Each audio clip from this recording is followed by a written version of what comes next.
Hey, Potterheads! Welcome back to another deep dive into the wizarding world of Harry Potter. So, before you get comfortable, let me know in the comments where you're tuning in from and what time it is for you. It's always fascinating to see who's joining us from around the world. Now, dim the lights, take a deep breath, and let yourself relax. Let's ease into tonight's magical little journey together. Over 1,000 years ago, 4 of the most powerful witches and wizards in history got together and decided to build a school. Not just any school, mind you. We're talking about a massive castle that would literally move its staircases around just to mess with students trying to get to class on time. Classic wizard logic, really.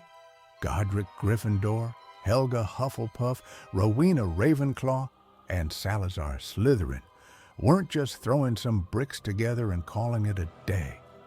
These 4 had wildly different ideas about what made a great wizard. Gryffindor was all about courage, the kind of guy who'd probably try to pet a dragon just to prove he wasn't scared. Hufflepuff valued loyalty and hard work, basically the friend who'd help you move apartments without complaining. Ravenclaw prized intelligence and wit, while Slytherin? Well, he was into ambition and cunning, which sounds great until you realize that's basically villain origin story material. But here's where it gets fascinating. The castle itself became a living, breathing extension of their combined magic. Those moving staircases aren't just there to annoy first years. They're part of an ancient enchantment system that's been protecting the school for centuries. The founders didn't just build walls and towers, they wove their very essence into the stones.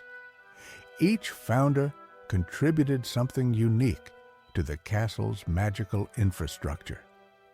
Gryffindor's sword appearing in the Sorting Hat during moments of true need? That's his protective magic, still working after all these years.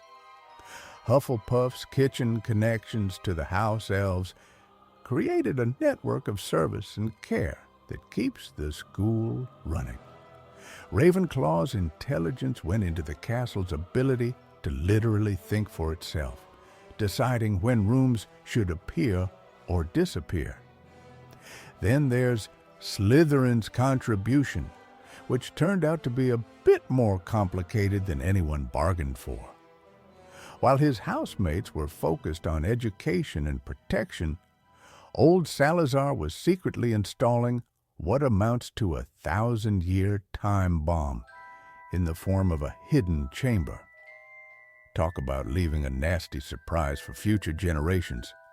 The founding rituals themselves were incredibly complex. We're talking about magic so advanced that even Dumbledore would probably need to take notes.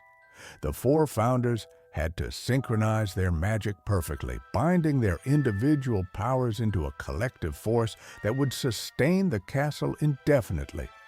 One mistake, and instead of Hogwarts, we might have ended up with a very expensive pile of rubble.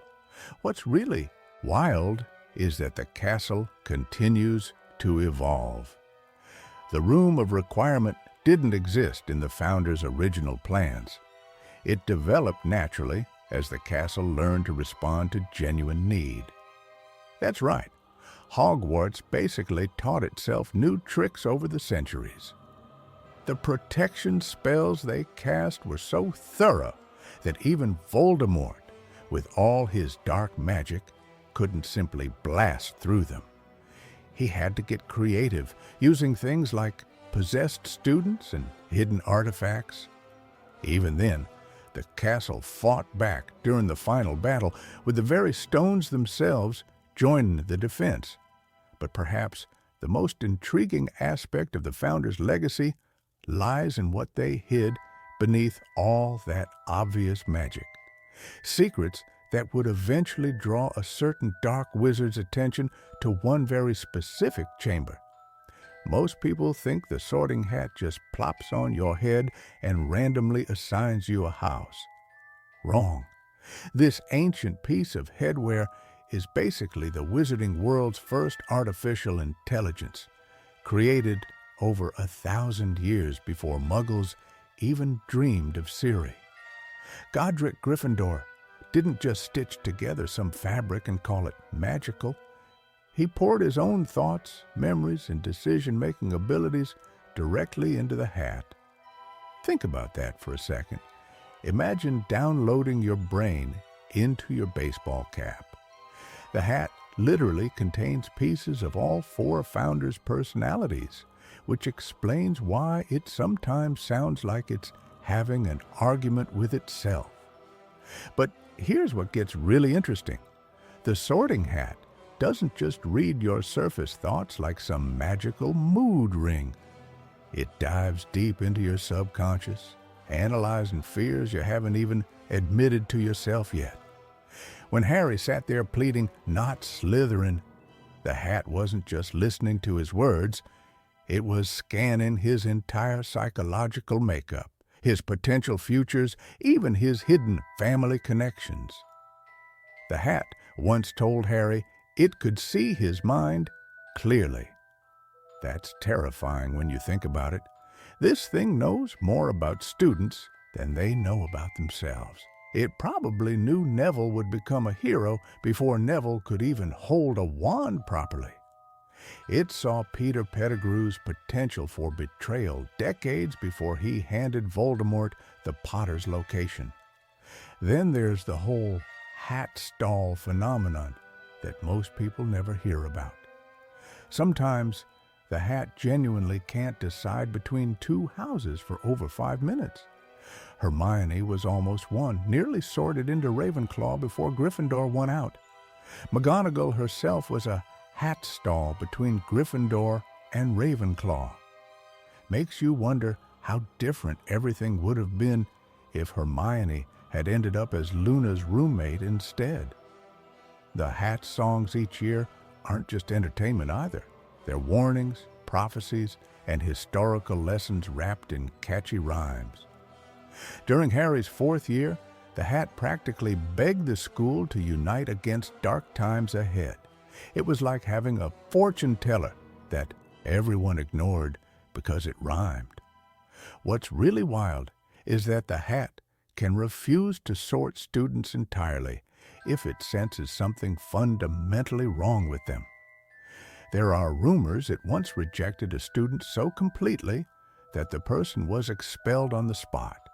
No house wanted them, not even Slytherin. The hat also remembers every single student it's ever sorted. Imagine carrying around 1,000 years of teenage angst and drama in your fabric fibers. No wonder it sometimes sounds cranky. Here's something that'll keep you up at night. The hat once hinted it might stop sorting altogether if the houses became too divided. What would Hogwarts do then? Random assignment? Alphabetical order? The chaos would make Umbridge's reign look peaceful. Speaking of chaos, there's another piece of Hogwarts magic that turned order completely upside down, and it wasn't created by founders or professors. Flying on broomsticks while chasing a tiny golden ball sounds absolutely ridiculous when you put it like that. But Quidditch isn't just some random sport that wizards invented because they were bored on a Tuesday afternoon. This game has layers deeper than Nearly Headless Nick's death story. Back in the 11th century, wizards were already racing broomsticks for fun.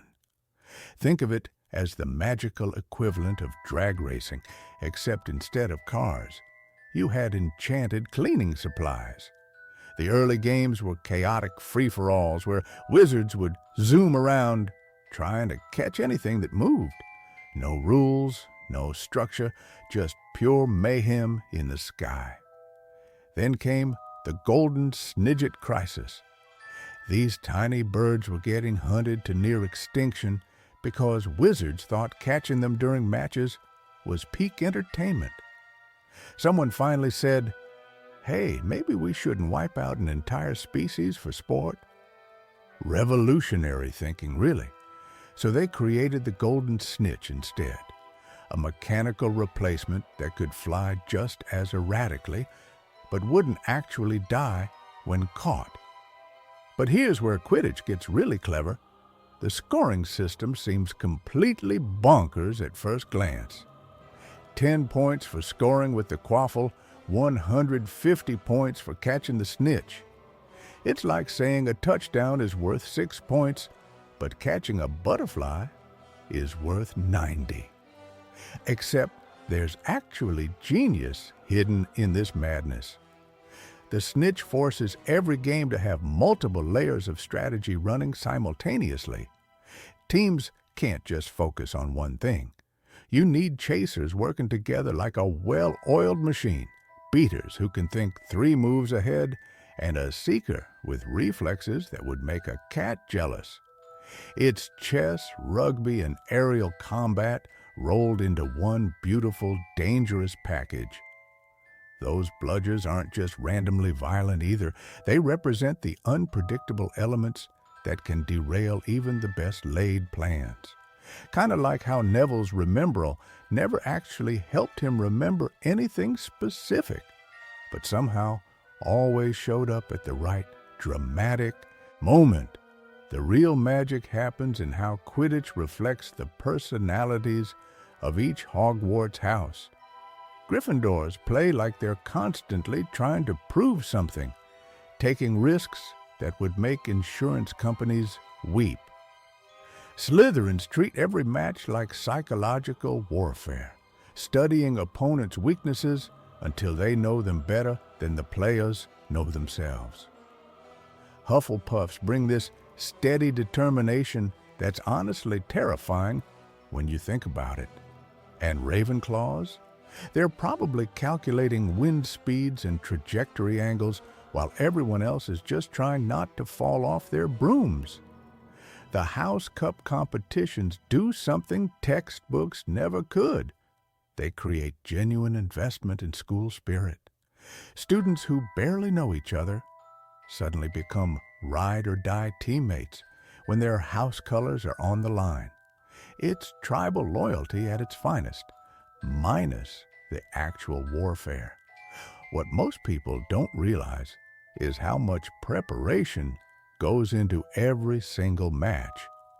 Players spend hours practicing formations, studying weather patterns, and maintaining their equipment. But all that technical skill means nothing if you can't handle the psychological pressure when thousands of students are screaming your name. Speaking of pressure and secrets, there's another magical object that caused just as much chaos in student hands. 4 friends changed Hogwarts forever, with nothing but stolen parchment and teenage mischief. James Potter, Sirius Black, Remus Lupin, and Peter Pettigrew didn't just create a map.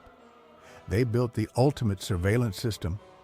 The Marauders map tracks every single person inside Hogwarts Castle, every student sneaking to the kitchens, every professor having a midnight stroll. Even ghosts show up as little moving dots with their names floating above them. It's like having Google Maps, but for people who are definitely up to no good. But here's what most people miss about this magical masterpiece. The 4 creators were literally teenagers when they pulled this off. Think about that for a second. While most kids their age were struggling with basic Transfiguration homework, these guys were mapping an entire castle that changes its layout daily. The moving staircases? Tracked. The secret passages behind tapestries? All there. Even rooms that appear and disappear got caught by their enchantments. The magic required for this kind of tracking is absolutely insane. We're talking about charm work so advanced that most adult wizards couldn't even understand it, let alone create it. They had to invent new spells just to make the thing work properly. Each footstep needed to register. Every heartbeat had to connect to a name. The map had to distinguish between identical twins, for crying out loud, And then there's the personality they built into it. The map doesn't just show you where people are, it insults you if you're not worthy of its secrets. When Snape tried to unlock it, the map basically told him to mind his own business in the most creative ways possible. Imagine programming an artificial intelligence in the 1970s, except instead of computers, you're using magical ink and parchment. The four friends each brought something crucial to the project. James provided the raw magical talent and leadership.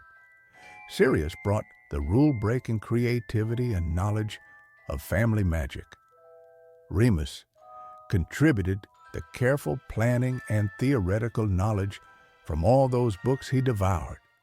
Peter, well, he helped too, though his main contribution was probably keeping watch while the others worked. Their secret identities on the map tell us everything about their personalities. Prongs, Padfoot, Wormtail, and Moony weren't just random nicknames. These were their animagus forms and werewolf identity.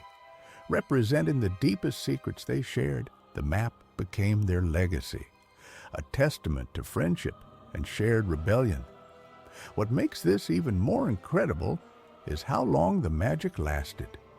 Decades after graduation, the enchantments remained perfect. No degradation, no glitches.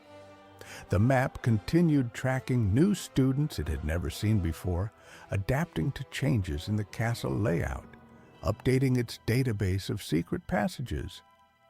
That's the kind of magical engineering that would make even the most skilled wizards weep with envy.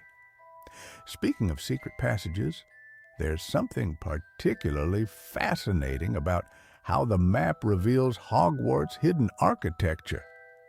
House elves might look like walking tea towels with tennis ball eyes, but don't let their appearance fool you. These magical beings pack more power than most wizards could dream of. While we're struggling to light our wands properly, they're teleporting through anti-apparition barriers like they're strolling through an open door. Their magic works completely differently from ours. No wands needed, no fancy Latin incantations, just pure raw magical ability that flows through them like electricity through copper wire. When Dobby snaps his fingers, things happen instantly. Remember when he made Aunt Petunia's pudding hover and crash? That level of precision and power would take a skilled wizard considerable effort and concentration. But here's where things get complicated. Their incredible abilities come with strings attached, literally. House elves are magically bound to serve wizarding families, and this bond actually enhances their power within their domain. The stronger their loyalty, the more potent their magic becomes. It's like their devotion acts as a magical amplifier, cranking up their abilities to 11. Dobby's story perfectly illustrates this magical paradox. While bound to the Malfoys, he could perform extraordinary magic, blocking Harry from platform 9 3/4, intercepting mail, even overpowering grown wizards. Yet he couldn't directly disobey his masters without punishing himself. Talk about being stuck between a wand and a hard place. The clothing rule isn't just some arbitrary tradition either. It's woven into the very fabric of their magical nature. When a master presents clothing to a house elf, it breaks the magical bond completely. The elf's magic doesn't disappear, but it shifts. Instead of being channeled through servitude, it becomes truly their own. Free elves like Dobby actually become more unpredictable and, in some ways, more dangerous. Then there's the moral conflict clause that most wizards don't know exists. House elves can refuse direct orders in rare situations where their conscience overrides their magical compulsion. It's incredibly difficult and painful for them but it's possible. Creature demonstrated this when he helped Regulus Black betray Voldemort, despite being ordered to keep quiet about the Horcrux cave. What's fascinating is how their magic adapts to their environment. Hogwarts house elves can cook for hundreds of students simultaneously, clean entire castle sections in minutes, and maintain magical fires that never go out. Try explaining that efficiency to any wizard chef or cleaning service. Their magic seems to multiply based on need and purpose. The tragedy is that most wizards completely underestimate them. We see the bowing and the self-punishment and assume weakness. Meanwhile, house elves are holding up entire magical households, protecting families from threats they never even notice, and maintaining magical systems too complex for most humans to understand. Even their names hint at their hidden strength. Dobby, Creature, Winky, simple names that mask incredibly sophisticated magical beings. They're not just servants with magical abilities. They're magical powerhouses wearing the disguise of servitude. And speaking of magical disguises and hidden abilities, there's another secret lurking in the depths of Hogwarts that most students never discover. Salazar Slytherin wasn't just thinking about weekend storage when he built his secret chamber. Nope, this guy had a plan that makes Voldemort look like an amateur with commitment issues. The Chamber of Secrets took years to construct, hidden deep beneath the castle where even the other founders couldn't find it. And trust me, Godric Gryffindor probably would have had some serious words if he'd known his buddy was installing a monster in the basement. It's like finding out your roommate's been keeping a tiger in the garage. But here's where things get really twisted. Slytherin didn't just want any old guardian for his chamber. He specifically chose a basilisk, a serpent so deadly that looking directly at it meant instant death. The thing could live for hundreds of years, which meant Slytherin was playing the ultimate long game. While other wizards were worried about next semester's curriculum, he was planning genocide centuries in advance. The basilisk itself tells us everything about Slytherin's mindset. These creatures aren't born naturally. They're created through dark magic involving serpent eggs and chicken blood under very specific conditions. Basically, Slytherin went through magical genetic engineering just to get his perfect weapon. That's dedication to your cause, albeit a completely horrifying one. Then there's the Parseltongue requirement. Only speakers of snake language could command the basilisk, which meant Slytherin was banking on his bloodline continuing for generations. It's like he created the world's most exclusive and deadly family heirloom. What really gets me is how the chamber remained hidden for so long. We're talking about a massive underground space with plumbing that somehow connects to Moanin' Myrtle's bathroom. The magical engineering alone must have been incredible. Slytherin basically built a secret lair that would make Batman jealous, except Batman doesn't usually stock his cave with creatures designed to murder teenagers. The entrance mechanism is pure Slytherin genius too, a sink that only responds to Parseltongue commands. That's the kind of security system that makes modern passwords look pathetic. No wizard could stumble upon it by accident, and even if they did, they'd need to speak a language that maybe 1 in a million magical people could understand. When Tom Riddle discovered the chamber, he wasn't just finding a hidden room. He was inheriting Slytherin's entire ideology.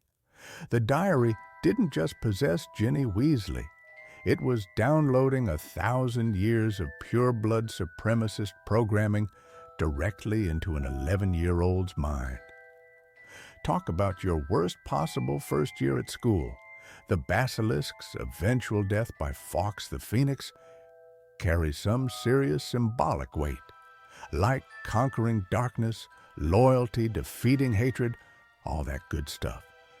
But it also meant the end of Slytherin's original plan. Well, almost the end. Because there's something else hidden in Hogwarts that most people never think about, something that makes the Chamber of Secrets look like a practice run. The Forbidden Forest looms at the edge of Hogwarts grounds like a living, breathing mystery. Most students see it as that dark patch of trees they're absolutely not supposed to enter. But here's what makes it fascinating. It's basically a supernatural nature preserve that would make any magical zoologist weep with joy. Centaurs patrol these woods like they own the place. And honestly, they kind of do. These aren't the cute mythological creatures from children's books. We're talking about beings who read the future in star patterns and consider humans about as intellectually impressive as particularly chatty squirrels. Firenze breaking centaur law to save Harry was like a university professor abandoning tenure to help a kindergartner with finger painting. The other centaurs weren't exactly thrilled about it. Then there are the Thestrals, skeletal winged horses that look like something Tim Burton dreamed up after eating too much cheese before bed. Only people who've witnessed death can see them, which explains why Harry suddenly noticed them pulling the carriages in his 5th year. Before that, the carriages just seemed to move by magic. Well, they did move by magic, just magic, with really unfortunate aesthetics.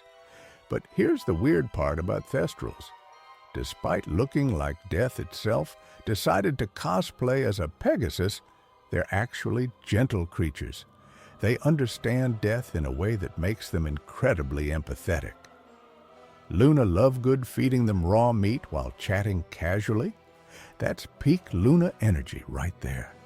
The Acromantulas deserve their own horror movie franchise. Giant spiders living in a colony deeper in the forest, all descendants of Aragog. Hagrid raised Aragog from an egg, which raises so many questions about Hagrid's childhood that we probably don't want answered.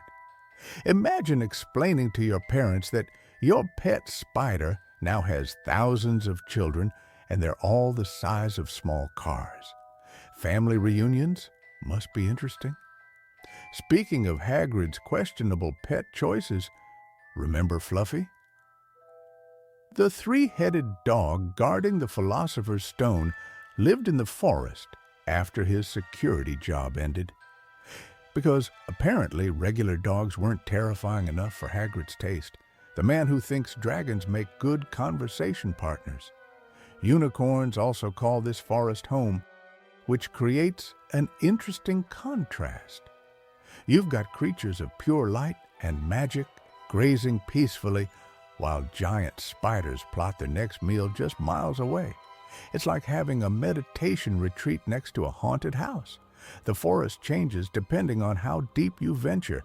Near the edges, you might spot some bowtruckles or maybe a shy unicorn. But venture toward the heart? That's where things get properly dangerous. Even Hagrid admits some areas are off limits. And this is coming from someone who once tried to raise a dragon in a wooden hut. What makes the Forbidden Forest truly special isn't just its dangerous inhabitants. It represents the wildness that civilization can't tame. Hogwarts might be a place of learning and order, but the forest reminds everyone that magic has a primal, untamed side. And if you think the forest creatures are fascinating, wait until you hear about the portraits covering every inch of Hogwarts walls. Walking through Hogwarts means you're never truly alone. Those painted figures lining the corridors, they're watching, listening, and occasionally offering completely unsolicited advice about your love life. Unlike Muggle paintings that just hang there looking pretty, magical portraits contain actual personalities. Well, sort of. They're like magical photocopies of people who once lived, programmed with their memories, quirks, and unfortunately, their opinions too. The fat lady guarding Gryffindor Tower perfectly demonstrates this. She's not just a security system. She's a diva who throws tantrums when you forget the password. Imagine your doorbell having mood swings and refusing to let you inside because you interrupted her singing practice. That's basically what Gryffindor students deal with daily. But here's where things get fascinating. These portraits can actually move between frames throughout the castle. Sir Cadogan, that overly enthusiastic knight, proves this point beautifully. When he temporarily replaced the fat lady, he'd pop up in random paintings around the school like some medieval game of whack-a-mole. Students never knew which frame would suddenly contain a heavily armored man shouting challenges at them. The portrait network functions like magical social media, but infinitely more useful.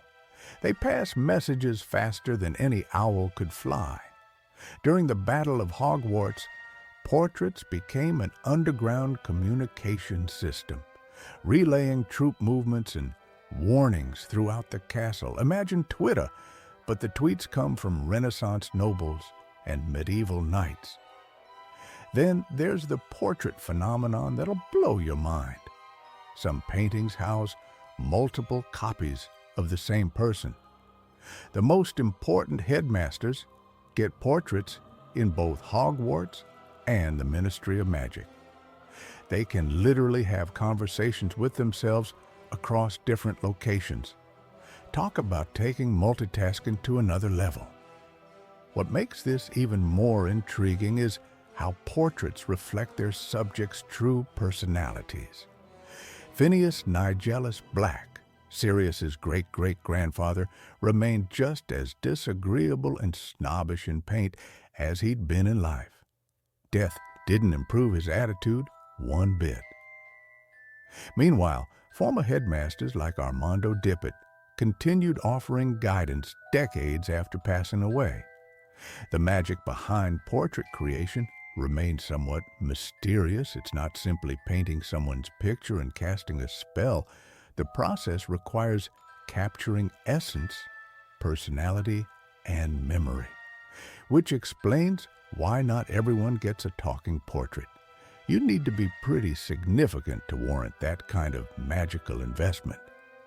Some portraits even retain specialized knowledge from their living days. Professor McGonagall could theoretically consult with painted predecessors about complex transfiguration problems. It's like having access to every teacher who ever worked at Hogwarts, creating an infinite faculty meeting that actually serves a purpose. The portraits also reveal something touching about wizarding culture. They represent a refusal to let wisdom disappear completely. Important magical knowledge gets preserved not just in books, but in the personalities of those who discovered it.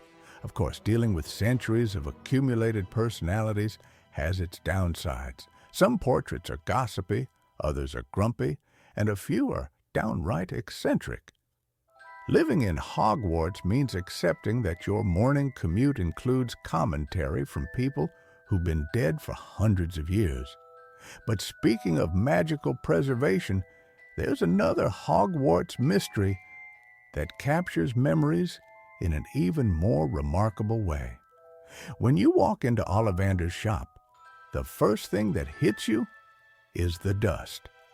Seriously, this place makes your grandmother's attic look spotless.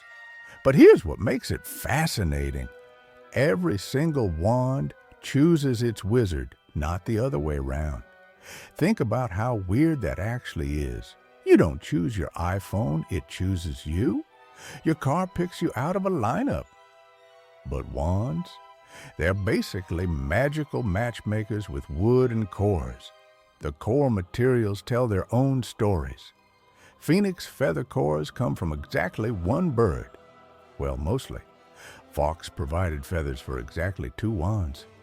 Harry's and Voldemort's. Talk about awkward family reunions.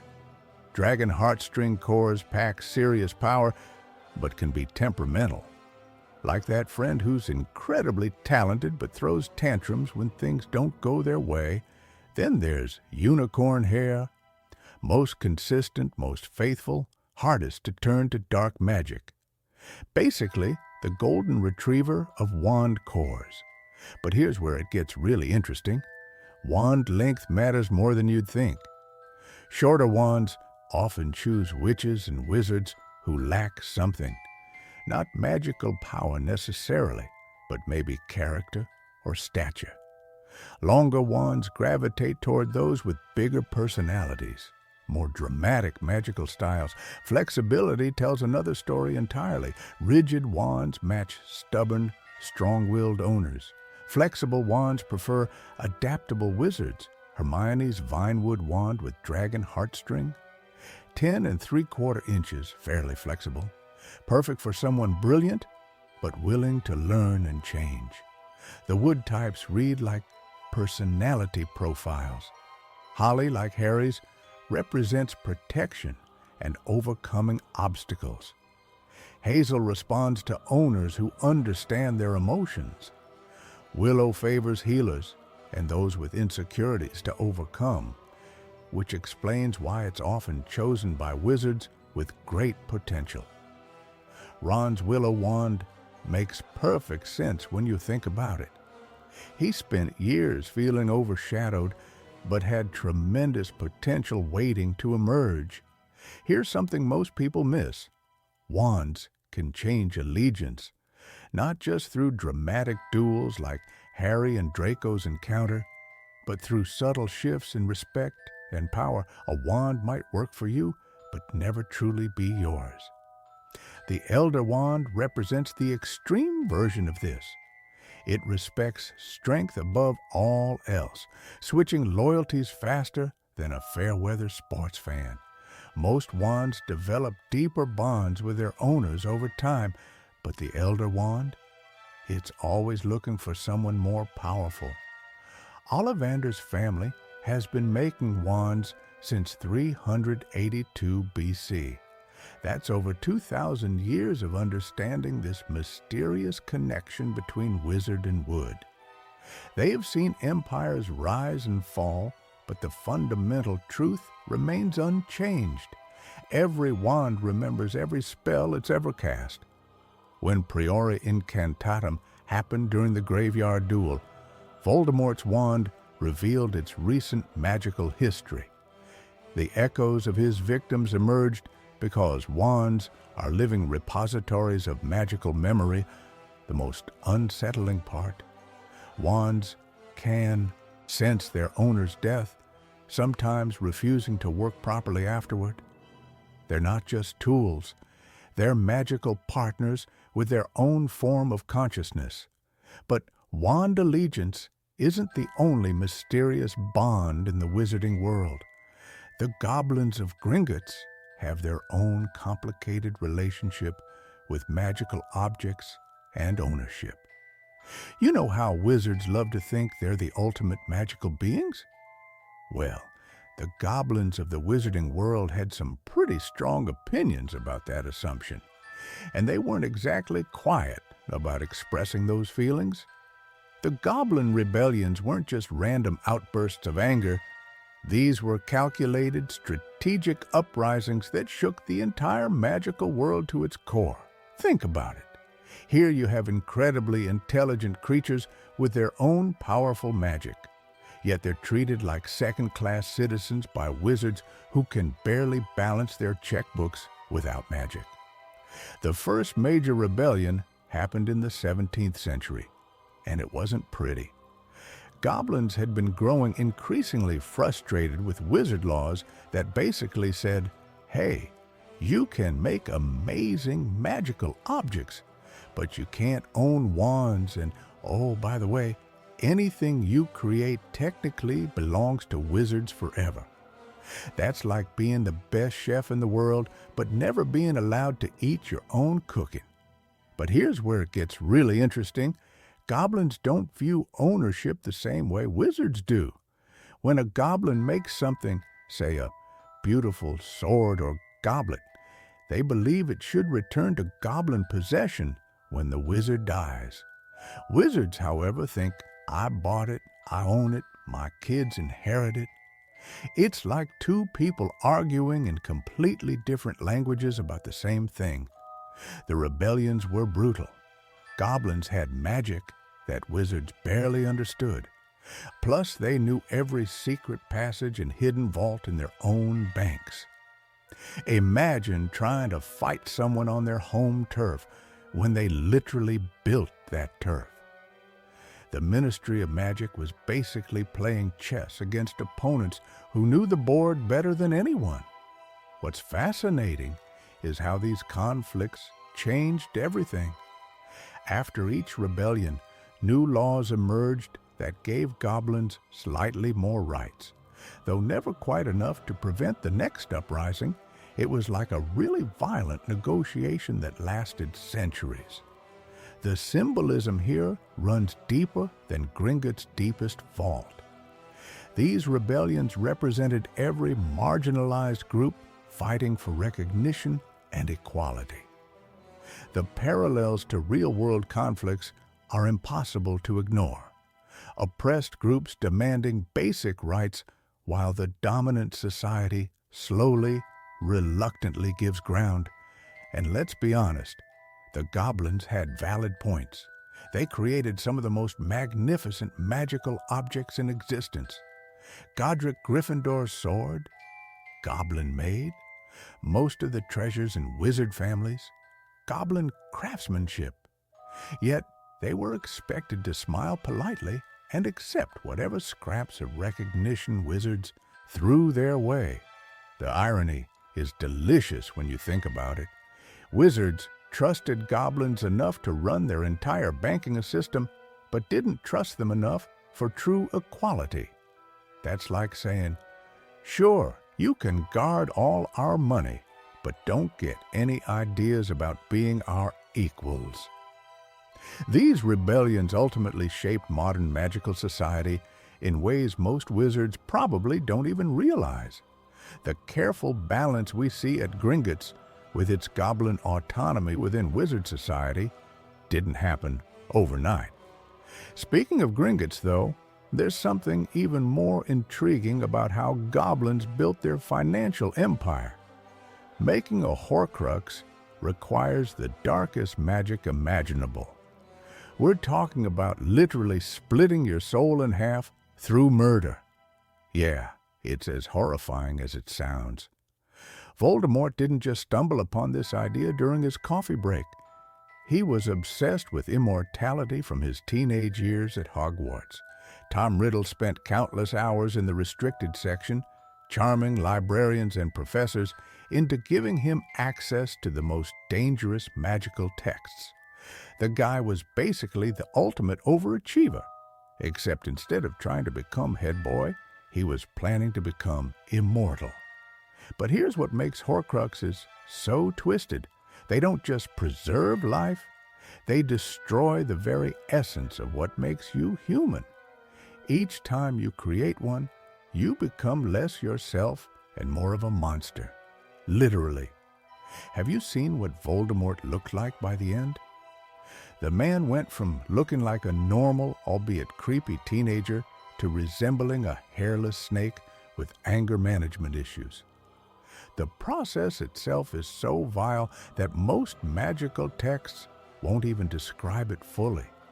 Even Horace Slughorn, who knew more about dark magic than he let on, was horrified when young Tom Riddle asked about making multiple Horcruxes. 7 Horcruxes? That's like asking your driving instructor if you can take the test blindfolded while juggling. Then there's the objects themselves.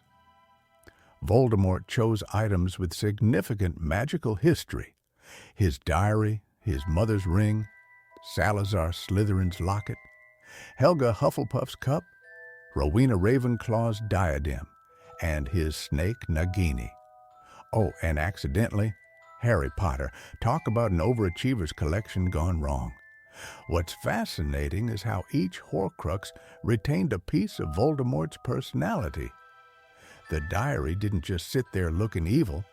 It actively manipulated Ginny Weasley, showing Tom Riddle's charm and cunning. The locket made Ron jealous and angry, amplifying his worst traits. These weren't just magical storage devices. They were like having mini Voldemort scattered across the wizarding world. Destroying them proved nearly impossible. You need something that damages beyond magical repair. Basilisk venom, fiend fire, or the sword of Gryffindor. Regular spells just won't cut it. Ron and Hermione literally had to stab Hufflepuff's cup with a basilisk fang. Imagine explaining that to the antique dealer. The emotional toll was brutal too.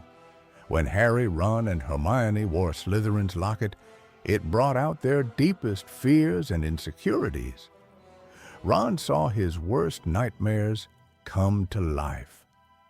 The locket basically became the world's most dangerous therapist, except instead of helping you work through issues, it tried to drive you insane. Here's the ultimate irony. Voldemort's quest for immortality became his greatest weakness. By splitting his soul 7 ways, he made himself vulnerable in ways he never anticipated. Each destroyed Horcrux brought him closer to mortality, closer to being just another wizard who could be defeated. And speaking of defeat, the destruction of Horcruxes created some of the most dramatic moments in wizarding history. But the real question isn't just how they were destroyed. It's what happened to the places and people who encountered these fragments of a madman's soul.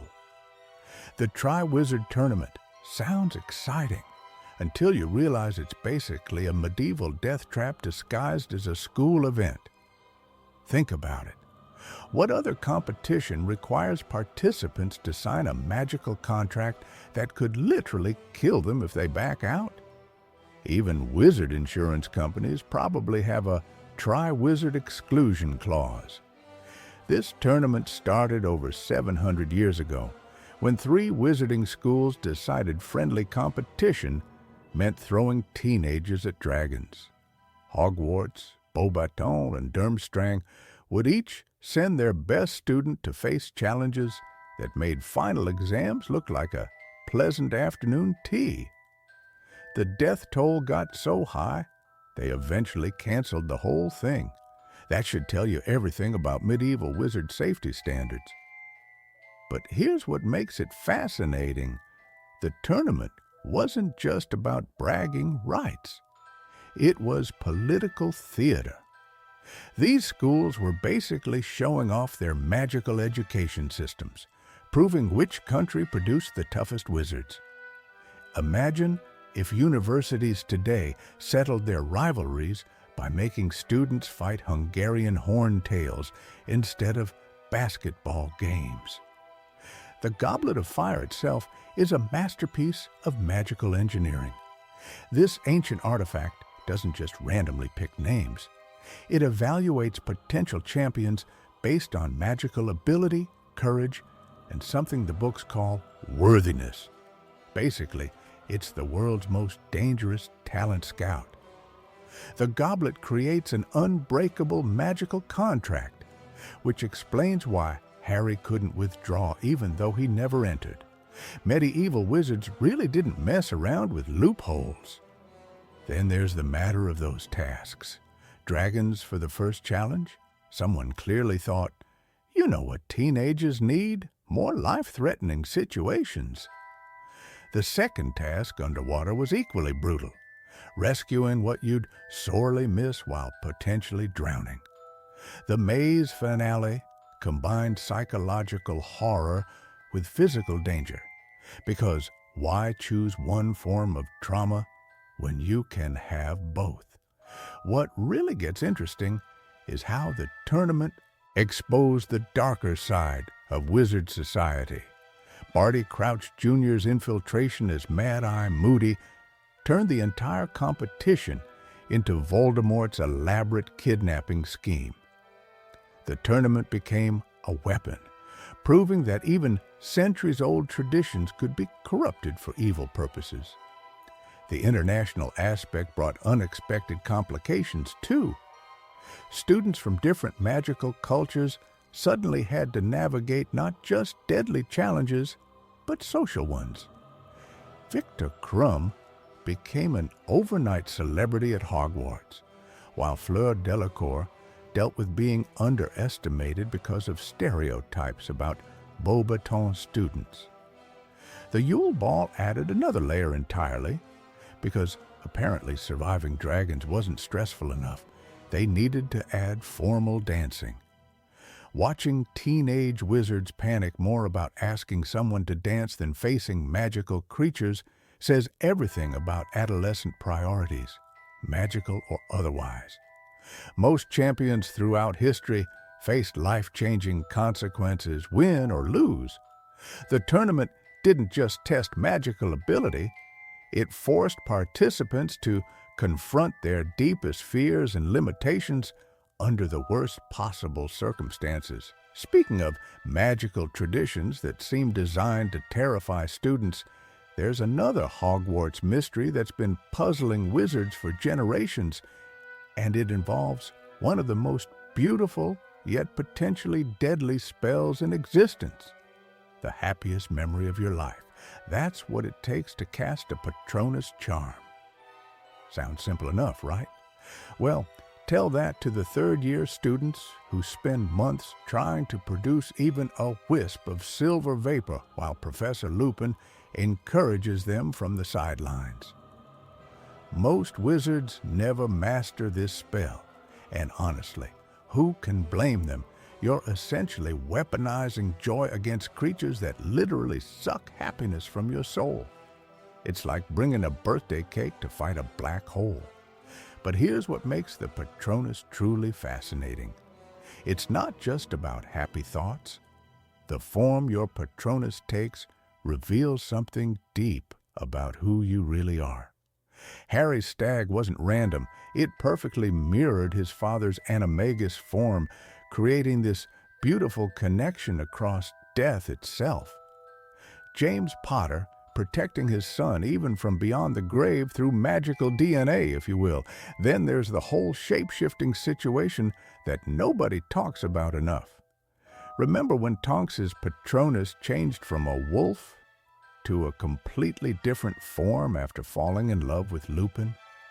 Love literally rewrote her magical signature. That's either the most romantic thing ever or slightly terrifying, depending on how you look at it. Snape's Doe Patronus might be the most heartbreaking detail in the entire series. After all those years, after everything that happened, his Patronus still matched Lily's. Always, he said to Dumbledore, and his Patronus proved it every single time he cast the spell. Talk about carrying a torch. The really wild part? Some wizards can't produce a corporeal Patronus at all. They get the protective shield effect, sure, but no animal form appears. These non-corporeal Patronuses work just fine against Dementors, but they lack that personal touch that makes the spell so revealing. And speaking of Dementors, these creatures are basically depression in a hooded cloak. They drain every positive feeling and force you to relive your worst memories. The Patronus charm doesn't just push them away, it literally feeds them the opposite of what they want. It's like offering a vampire a nice salad instead of blood.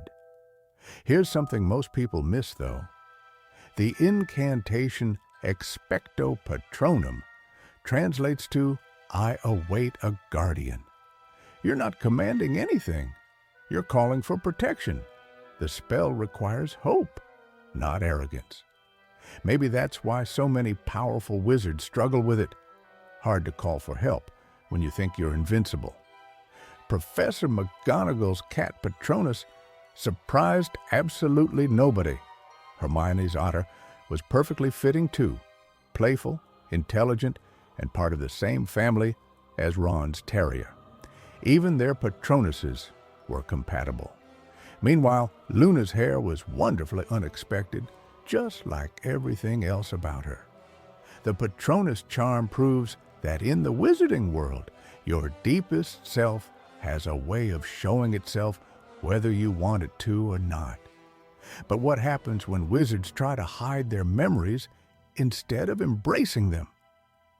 Dumbledore had this ancient stone basin sitting in his office that looked like it belonged in some medieval torture chamber. But here's what most people don't realize about the pensive.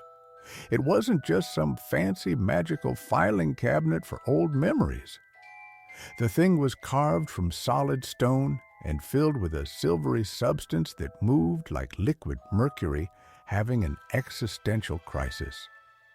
When wizards dropped their memories into it, they could literally dive in and experience events exactly as they happened. Not like watching a movie, but actually being there as an invisible observer. Think about how unreliable human memory really is. You probably can't even remember what you had for lunch 3 days ago, right? Well, wizards face the same problem, except their forgotten details might involve Dark Lords plotting world domination or crucial evidence about who's been stealing from Gringotts. The pensive solved this by storing memories in their purest form.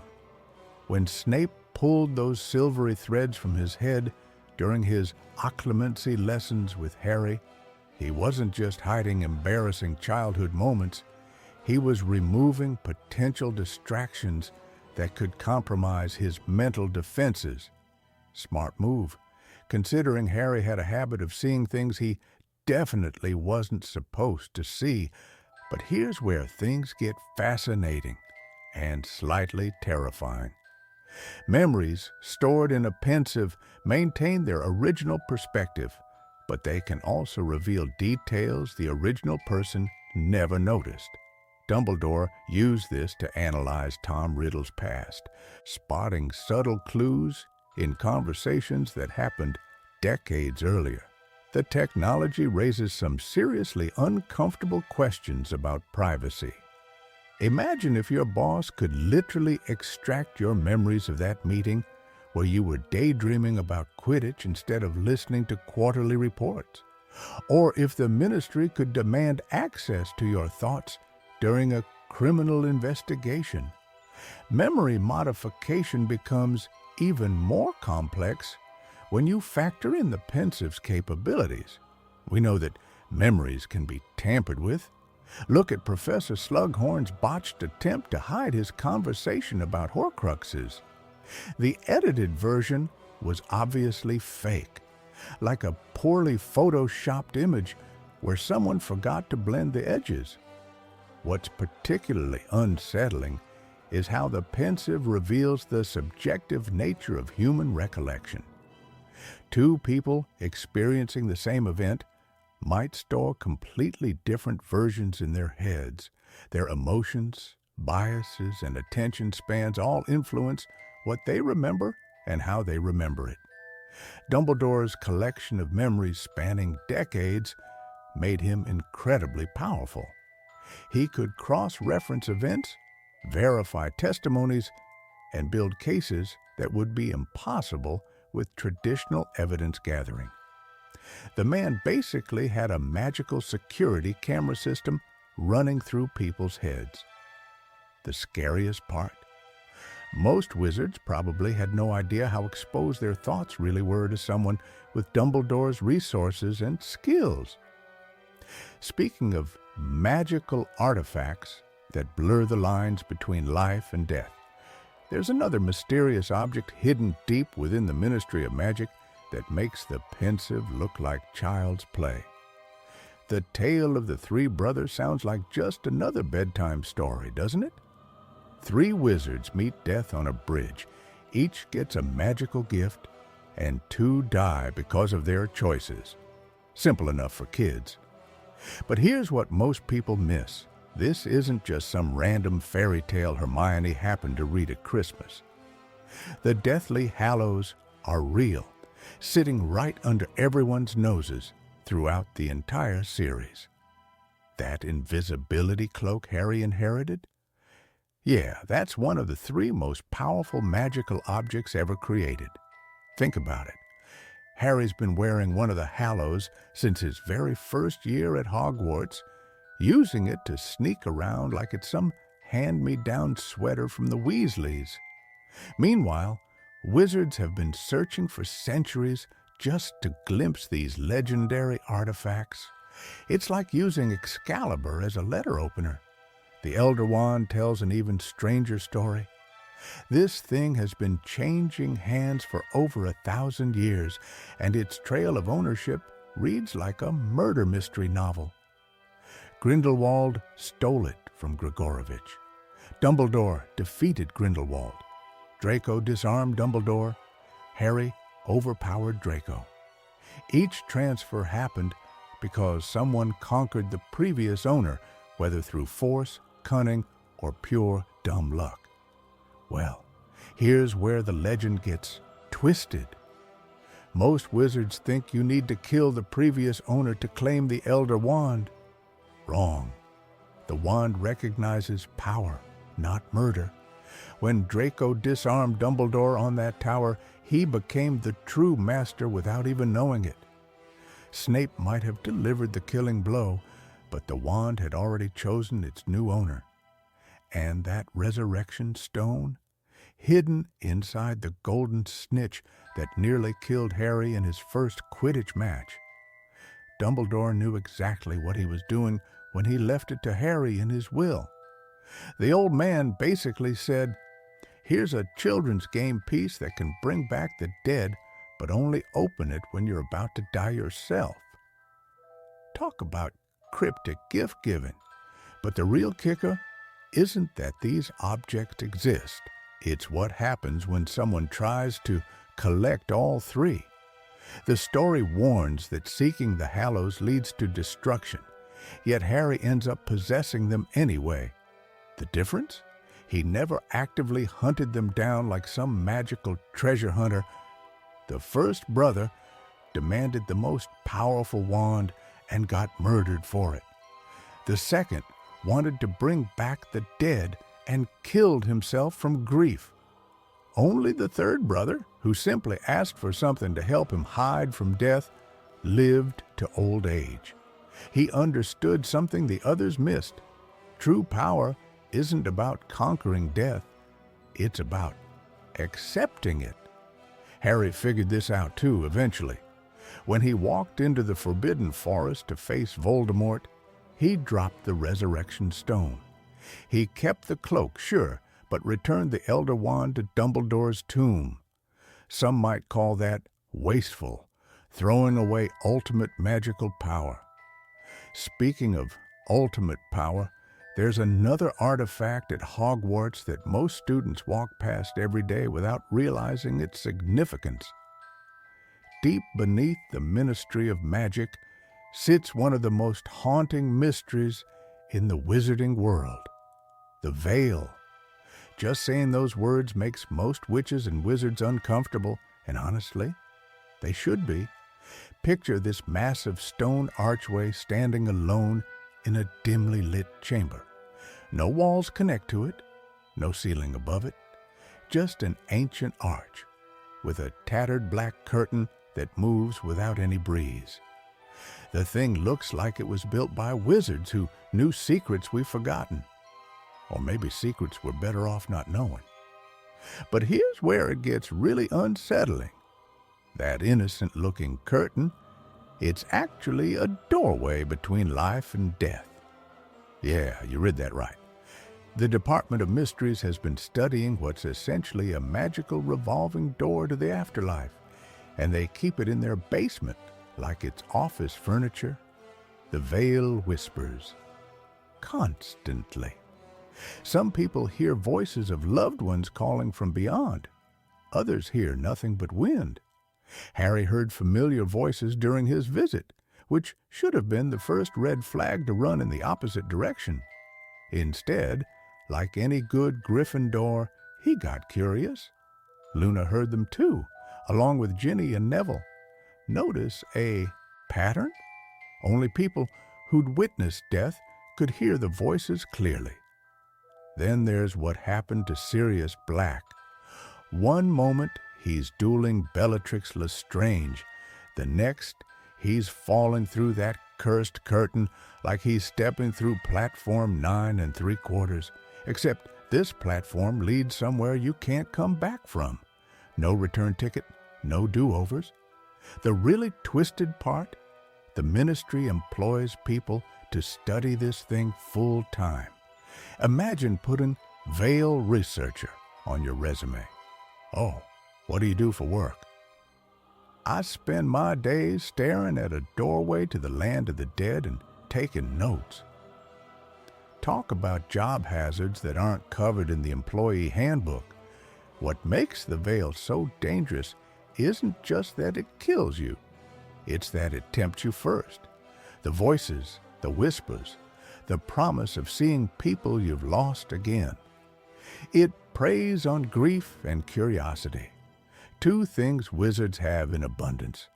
It's like the magical equivalent of those do not touch signs that make you want to touch something even more.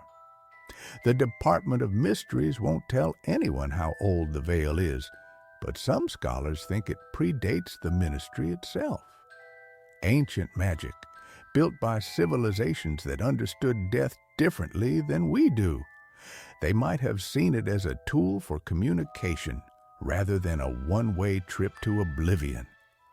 Here's what really keeps me up at night, though.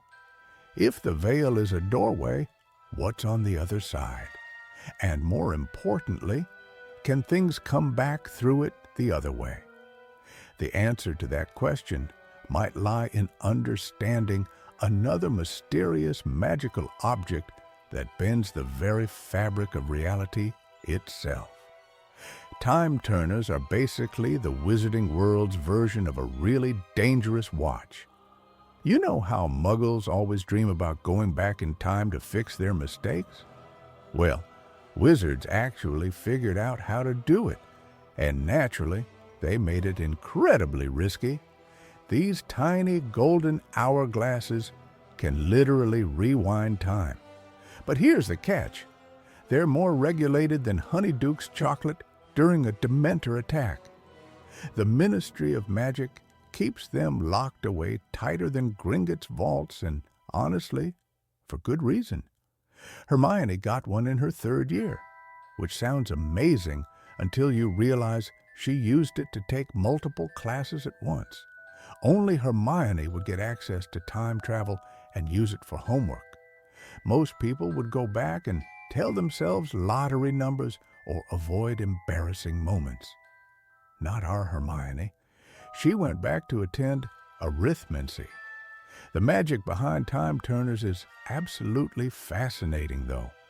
Each turn of the hourglass takes you back exactly 1 hour. Simple math, right? Turn it 3 times, go back 3 hours. But the consequences? They're anything but simple. See, the wizarding world operates on something called a stable time loop. Whatever happened, happened. You can't actually change the past. You can only fulfill it. When Harry and Hermione used the time turner to save Sirius, they weren't changing history. They were completing it. That Patronus Harry saw by the lake, he cast it himself after traveling back. The mysterious person who helped Buckbeak escape, also them. It's like the magical world's version of a really complicated puzzle where all the pieces were already in place. You just couldn't see the whole picture yet. But temporal magic comes with serious warnings. The Ministry has documented cases of wizards who got lost in time loops, aging rapidly, or even disappearing entirely. One wizard reportedly went back so many times, he ended up living the same day for centuries. Talk about a bad case of magical Groundhog Day. Then there's the butterfly effect problem. Change one tiny thing in the past, and the future could be completely different.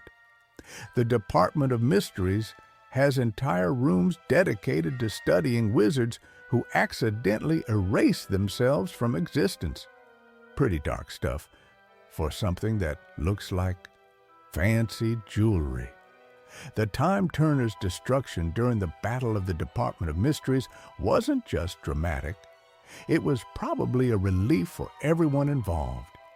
These devices represent the ultimate temptation. Who wouldn't want to go back and fix their biggest mistakes? Yet maybe that's exactly why they're so dangerous. Life isn't meant to have a rewind button.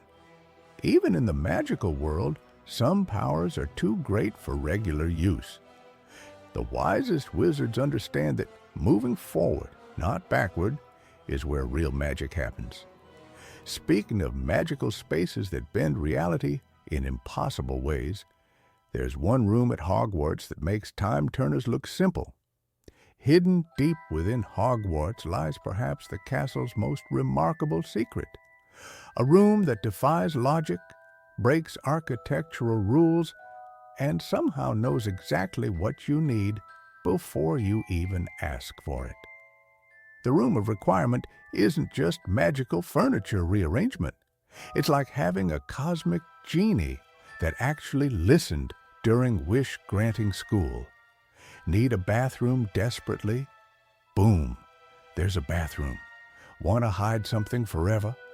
The room transforms into a warehouse bigger than your local IKEA, complete with centuries of forgotten junk.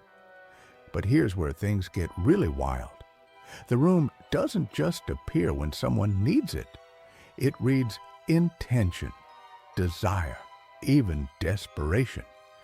Harry discovered this completely by accident while trying to help Dobby, walking back and forth, thinking desperately about needing a place for Dumbledore's army to practice.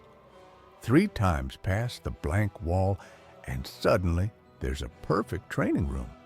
The magic behind this is absolutely mind-blowing. Most enchanted spaces at Hogwarts are fixed. The Great Hall is always the Great Hall. The library doesn't suddenly become a swimming pool because someone really wants to practice their backstroke. Yet the Room of Requirement completely rewrites reality based on human need. Think about the computational power required here. This room has to process complex human emotions, translate abstract desires into physical space, then conjure everything from cushions to dark arts detectors. It's like having artificial intelligence centuries before Muggles even invented computers, except this AI runs on pure magical intuition. During the Battle of Hogwarts, the room became something else entirely. When students needed protection, it transformed into an impenetrable fortress. When they needed escape routes, hidden passages appeared. The room essentially became a living, breathing ally in the fight against Voldemort. What makes this even more fascinating is how personal the room gets. When Dumbledore stumbled upon it, he found a room full of chamber pots because, well, nature was calling. The room didn't judge. It just delivered exactly what was needed with the efficiency of Amazon Prime, but with considerably more dignity. The room also holds memories. All those objects hidden there over the centuries tell stories of students' secrets, fears, and desperate moments. Tom Riddle's Horcrux, hiding among dusty artifacts, shows how the room preserves history, even the dark parts wizards would rather forget. Here's something that'll keep you awake tonight, though. The room appears when truly needed, but what defines truly? Does it make moral judgments? Can it refuse requests it finds unworthy? The room helped both heroes and villains throughout its existence, suggesting it operates beyond human concepts of right and wrong. No other magical school has anything quite like this. Beauxbatons and Durmstrang have impressive architecture, sure, but they lack Hogwarts' responsive, almost empathetic magic. The Room of Requirement represents something uniquely special about the castle itself. The room's very existence raises questions about Hogwarts consciousness. Is the entire castle alive, thinking, feeling? And if magical buildings can develop such sophisticated awareness, what does that mean for the ancient language that connects all magical communication? Most wizards can barely understand their pet cats, let alone have a full conversation with them, but talking to snakes? That's a whole different level of magical weirdness. Parseltongue isn't just rare. It's so uncommon that most wizards go their entire lives without meeting someone who can do it. The language itself sounds like pure hissing to everyone else. When Harry first spoke it at the zoo, even he didn't realize what was happening. One moment, he's looking at a bored boa constrictor. The next, he's having a chat about Brazil and terrible living conditions. The snake probably thought it had finally found someone who understood the struggle of being stared at all day. But here's where things get fascinating. Parseltongue isn't something you learn from a textbook or pick up during a summer abroad. You're either born with it or you acquire it through some seriously dark magic. Most parcel mouths inherit the ability through their bloodline, which explains why it became so closely associated with Salazar Slytherin and his descendants. The Slytherin connection runs deeper than just family trees, though. Salazar himself was a Parselmouth, and he used this ability to control the basilisk he left in the Chamber of Secrets. Talk about the ultimate security system, a giant snake that only responds to a language practically nobody speaks. It's like having a password that's literally impossible for others to guess. Then there's the social stigma. Being a Parselmouth in the wizarding world is like admitting you collect vintage Death Eater memorabilia. People immediately assume you're up to no good. When Harry spoke to that snake during the dueling club, you could practically hear the collective gasp echoing through the great hall. Suddenly, everyone was looking at him like he'd just announced his weekend plans involved torturing house elves. The irony is delicious, though. Harry, the boy who lived the supposed opposite of everything Voldemort represents, carries around this piece of his enemy's soul, and with it, the ability to speak Parseltongue. It's like having your worst enemy's voice in your head, except sometimes it comes in handy for gathering intel from chatty serpents. What makes Parseltongue truly unique is how it works. Most magic requires wands, incantations, or at least conscious effort. But Parseltongue flows naturally, like breathing. Harry never had to think about grammar rules or vocabulary. The words just came, as if the language was already hardwired into his brain. The snakes themselves seem to recognize something special about Parselmouths too. They don't just hear words, they sense a connection, a shared understanding that goes beyond simple communication. It's almost like they're meeting a distant relative who happens to walk on two legs and wear glasses. Of course, Harry's Parseltongue ability disappeared after Voldemort's final defeat, along with the Horcrux that made it possible, but the impact of those conversations with serpents shaped his entire Hogwarts experience. Speaking of magical languages that most people can't understand, there's another form of communication at Hogwarts that's equally mysterious. The Philosopher's Stone wasn't just some magical rock collecting dust and gringotts. This thing was basically the wizarding world's ultimate cheat code for life itself. Nicholas Flamel figured out something that had stumped alchemists for centuries. The guy managed to create actual immortality in stone form. Not the fake kind Voldemort was after with his soul-splitting nonsense, but genuine, no strings attached, eternal life. Well, mostly no strings. Think about it this way. While Muggles were still trying to figure out basic chemistry, Flamel was already turning lead into gold like it was a Tuesday afternoon hobby. The stone could produce the elixir of life, which kept him and his wife Perenelle looking remarkably good for their 665 years. That's older than Hogwarts itself. But here's what makes this even more incredible. The stone wasn't just about living forever. It represented the perfect balance between physical and spiritual transformation. Ancient alchemists believed you couldn't achieve true immortality without first purifying your soul. Makes Voldemort's approach look pretty amateur, doesn't it? The really fascinating part, Flamel chose to destroy it. Most people spend their entire lives chasing after more time, more money, more everything. This guy had literally infinite amounts of both, and he willingly gave it up.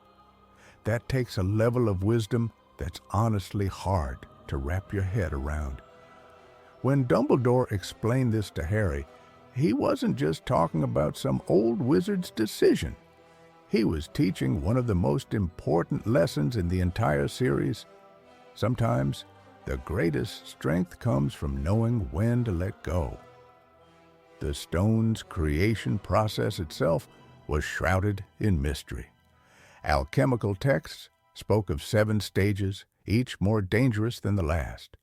One wrong move, and you'd end up with nothing but expensive dust. Or worse, according to some accounts. Medieval alchemists reportedly died trying to recreate Flamel's work. What's really wild is how the stone chose to reveal itself. It only appeared in the mirror of Erist for someone who wanted to find it but not use it. That's some serious magical programming right there, like having a password that changes based on your intentions. The stone also raises questions about what we'd actually do with unlimited time and resources. Would we become better people? Or would we eventually turn into something like Voldemort, so detached from humanity that we'd forgotten what made life worth living in the first place? Flamel's choice suggests there's something more valuable than immortality. Something about accepting life's natural cycle, about finding meaning in limitation rather than endlessness. The destruction of the Philosopher's Stone marked the end of an era in wizarding history. But it also opened the door to understanding that some forms of magic are too powerful for anyone to possess safely. Speaking of powerful magic that requires careful consideration, there's another extraordinary ability that only a select few wizards ever master. Most wizards stick to their human form their entire lives. But then there are the Animagi, witches and wizards who can transform into animals at will. Think it's easy? Think again. The process takes years to master and involves some seriously bizarre steps. First, you have to keep a mandrake leaf in your mouth for an entire month. Not just any month, it has to be from one full moon to the next. Drop it once while you're sleeping, or accidentally swallow it during dinner. Start over. After that torturous month, you place the slimy leaf in a crystal phial filled with your own saliva. Gross, right? But wait, it gets weirder. You add one of your own hairs and a silver teaspoon of dew that hasn't seen sunlight or been touched by human feet for 7 days. Good luck finding that in downtown London. The potion sits in a quiet, dark place until the next electrical storm hits. When lightning strikes, you drink the blood-red mixture and recite an incantation. If you did everything perfectly, you'll feel a second heartbeat alongside your own. That's your animal form trying to emerge. But here's where it gets tricky. You won't know what animal you'll become until the transformation happens. No choosing to be a majestic eagle or a fierce lion. Your animal form reflects your personality, whether you like it or not. Imagine spending years on this process only to discover you're a dung beetle. James Potter transformed into a stag, noble, protective, and perfectly matching his generous spirit. His Patronus took the same form, which wasn't a coincidence. Sirius Black became a large black dog. Fitting his loyal yet rebellious nature, the name Padfoot suddenly makes sense, doesn't it? Then there's Peter Pettigrew as Wormtail the rat. Even his animal form screamed betrayal and cowardice. Sometimes the magic knows things about us that we'd rather keep hidden. The process can go horribly wrong too. Mess up any step, and you might get stuck halfway between human and animal. Permanently. The ministry's records are full of these tragic cases, though they don't exactly advertise them in the Daily Prophet. Most animagi register with the Ministry of Magic, receiving official documentation of their ability. The registry includes their markings, animal form, and date of transformation. Rita Skeeter obviously skipped this step when she became an illegal beetle animagus. Quite fitting for someone who made a career of being a pest. McGonagall registered as a tabby cat with distinctive square markings around her eyes, the same pattern as her spectacles. Whether the glasses influenced her animal form or vice versa remains one of those magical mysteries that even Hermione couldn't solve in the library. The Marauders used their transformations for more than just teenage mischief. They helped Lupin during his werewolf transformations, proving that sometimes rule-breaking serves a greater purpose. But what happens when an animagus encounters creatures that blur the line between human and beast entirely? Blood status in the wizarding world is basically magical racism with a fancy name. Purebloods, half-bloods, and muggle-borns, 3 categories that somehow determine your worth in magical society, which is ridiculous when you think about it, considering some of the most powerful wizards were half-bloods or muggle-born. Take Hermione Granger, muggle-born witch who could probably outduel most purebloods while solving advanced arithmancy equations in her sleep. Then you have Draco Malfoy, pureblood royalty, who got disarmed by a bent coat hanger in his own house. Makes you wonder what exactly pureblood superiority is supposed to prove. The sacred 28 represents the most prestigious pureblood families in Britain. But here's the thing. Half of them are either extinct, insane, or broke. The Blacks burned holes in their family tapestry whenever someone married a muggle. The Gaunts lived in absolute squalor, despite being descendants of Salazar Slytherin himself. Real winners, those purebloods. What makes this whole system even more absurd is that some of the most feared dark wizards were half-bloods. Voldemort, half-blood. Snape, half-blood. Meanwhile, Neville Longbottom, pure blood from 2 respected magical families, spent his first 6 years at Hogwarts being about as threatening as a chocolate frog. The irony runs deeper than Hagrid's love for dangerous creatures.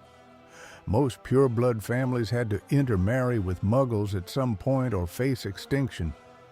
The wizarding population is tiny, maybe 10,000 in all of Britain. You can't maintain genetic diversity when your dating pool is smaller than a Quidditch pitch, but the prejudice persists because fear makes people stupid. Purebloods fear losing their status, their traditions, their imagined superiority. They created an entire mythology around blood purity that would make even the most delusional Gilderoy Lockhart blush with embarrassment. Muggle-born witches and wizards actually bring fresh perspectives to the magical world. They ask questions like, why don't wizards use ballpoint pens, and wouldn't electricity be useful in magical households? Revolutionary thinking that threatens centuries of "we've always done it this way" mentality. The Ministry of Magic even created the Muggle-born Registration Commission during Voldemort's regime. They claimed Muggle-born stole magic from real wizards. As if magic was a limited resource you could pickpocket from someone's robes. The commission was run by Dolores Umbridge, which tells you everything about its credibility and moral standing.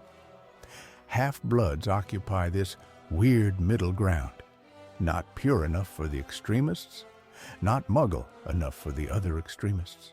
Harry Potter himself was a half-blood, and he literally saved the wizarding world twice. But somehow, that wasn't enough to change some people's minds about blood status. The most successful witches and wizards come from all backgrounds. Magical ability doesn't care about your family tree or how many generations of wizards came before you. It cares about practice, determination, and not being a complete tosser to everyone around you. Speaking of magical abilities that transcend bloodlines, there's one particular skill that's so rare and misunderstood, it's been feared for centuries. Every single year at Hogwarts, the defense against the dark arts position becomes available. Every single year. While other teaching posts at the school remain stable for decades, this particular job has a turnover rate that would make even the most unstable Muggle workplace look like a beacon of job security. The reason? An actual curse. Not the kind of curse you mutter under your breath when you stub your toe on a four-poster bed, but a real, magical, revenge-fueled jinx that Tom Riddle himself placed on the position. When Voldemort applied for the defense job as a young man and Dumbledore rejected him, he didn't just storm off in a huff. He cursed the entire position, ensuring that no one would ever hold it for more than one academic year. Talk about holding a grudge. Most people just write angry reviews online. The curse manifested in wildly different ways for each professor. Quirrell literally had Voldemort attached to the back of his head like the world's most dangerous parasitic twin. Lockhart got his memory wiped so thoroughly that he forgot how to tie his own shoes. Lupin's secret lycanthropy got exposed, forcing him to resign despite being arguably the best defense teacher the school had seen in years. Then there's Mad-Eye Moody, except it wasn't actually Mad-Eye at all. Barty Crouch Jr. had been impersonating him for an entire school year using Polyjuice Potion. The real Moody spent the year trapped in his own magical trunk, probably wondering why his hip flask tasted different and why he couldn't remember teaching anyone the unforgivable curses. But here's what makes this curse particularly twisted. It didn't just remove teachers. It often destroyed them in ways that reflected their deepest flaws or secrets. Quirrell's desperate need for power led him to Voldemort. Lockhart's fraudulent reputation caught up with him spectacularly. Lupin's hidden nature was exposed at the worst possible moment. Snape finally got the position in Harry's 6th year, but even he couldn't break the pattern. He abandoned the post to become headmaster, leaving the defense teaching to the Carrows, who turned the class into something more like offense against Muggle-borns and blood traitors. The curse created a vicious cycle at Hogwarts. Students received inconsistent education in arguably the most important subject they could learn. One year, they'd have a competent teacher like Lupin, showing them practical defensive magic. The next year, they'd be stuck with Umbridge, who thought the best defense against dark magic was pretending it didn't exist and assigning essay after essay about theoretical approaches. This educational chaos left entire generations of Hogwarts students woefully unprepared for the real dangers they'd face. Harry's generation had to form Dumbledore's army just to learn basic defensive spells properly. They were essentially teaching themselves what the school should have been providing all along. The curse also demonstrated something crucial about institutional problems.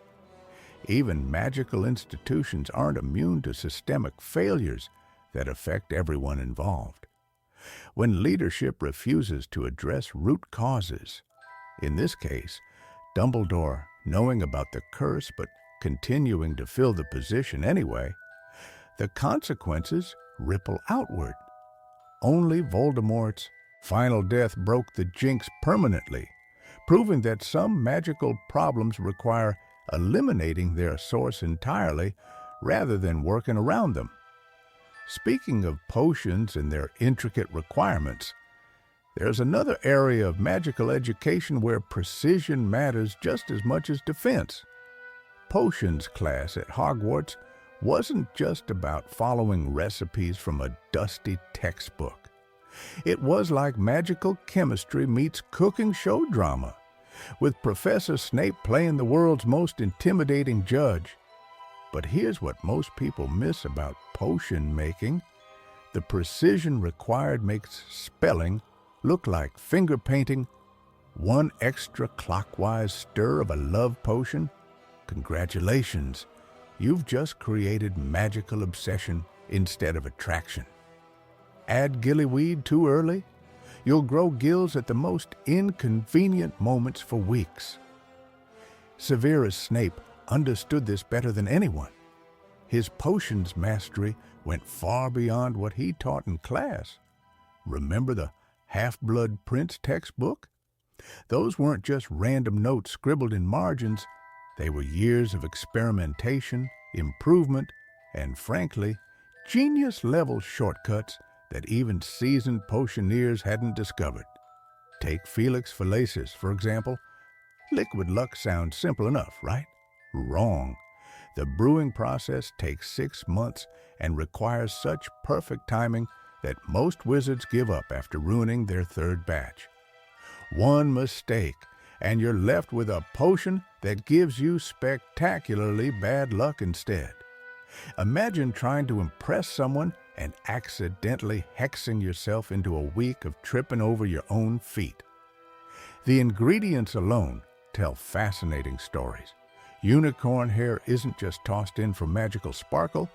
It stabilizes volatile reactions because unicorns represent purity and balance. Dragon's blood, despite sounding terrifying, actually acts like a magical preservative. It's basically the wizarding world's version of adding salt to keep things fresh, except infinitely more dangerous to obtain. Then there's Polyjuice Potion, which takes a month to brew properly. A full month!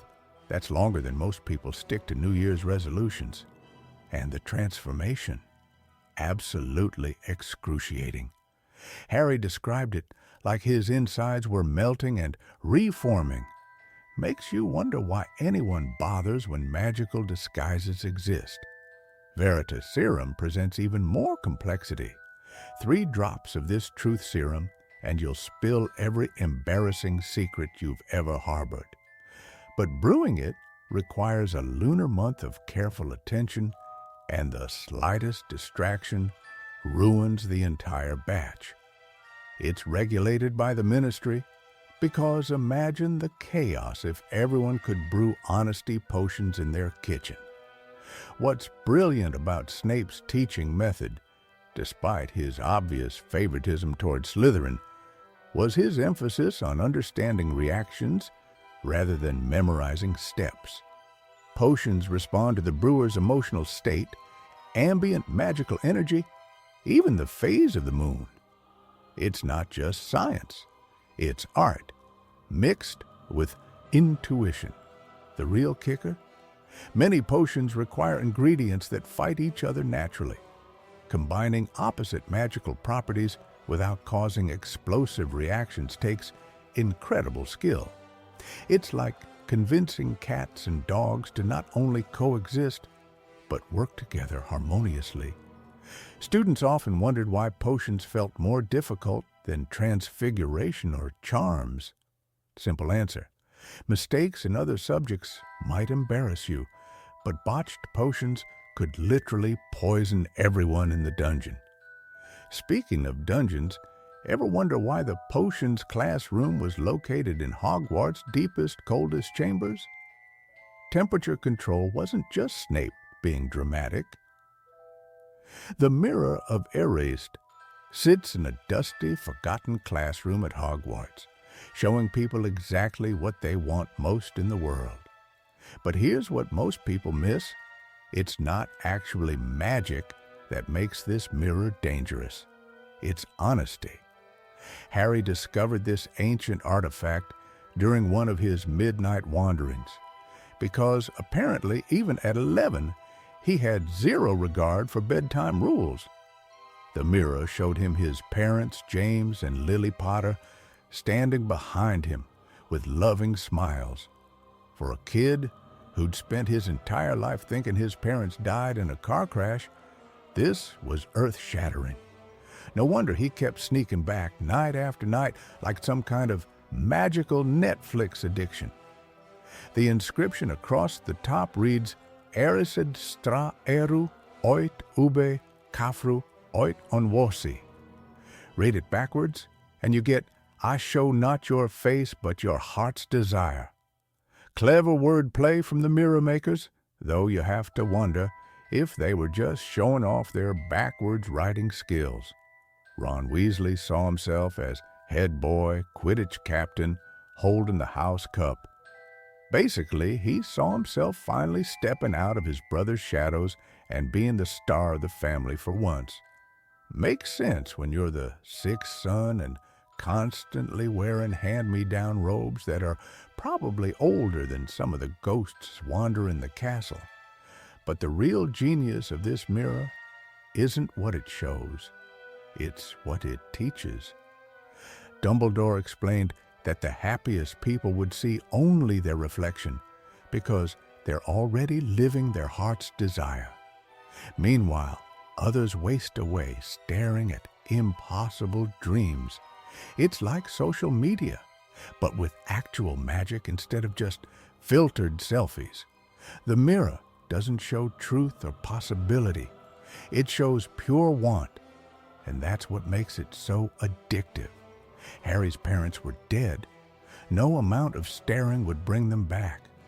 Ron's insecurities wouldn't disappear just because a mirror showed him crowned with glory. Yet both boys found themselves drawn back, choosing fantasy over reality. Dumbledore had to intervene, moving the mirror to keep Harry from literally wasting away in front of it. The headmaster claimed he saw himself holding thick woolen socks when he looked in the mirror because apparently even powerful wizards need to lie sometimes. We later learned Dumbledore probably saw his family whole again, his sister Ariana alive, his brother Aberforth speaking to him, maybe even Grindelwald as the friend he once was rather than the enemy he became. The mirror represents one of the most human struggles in the wizarding world. Everyone wants something they can't have. The mirror shows it to them in perfect detail, making the longing almost unbearable.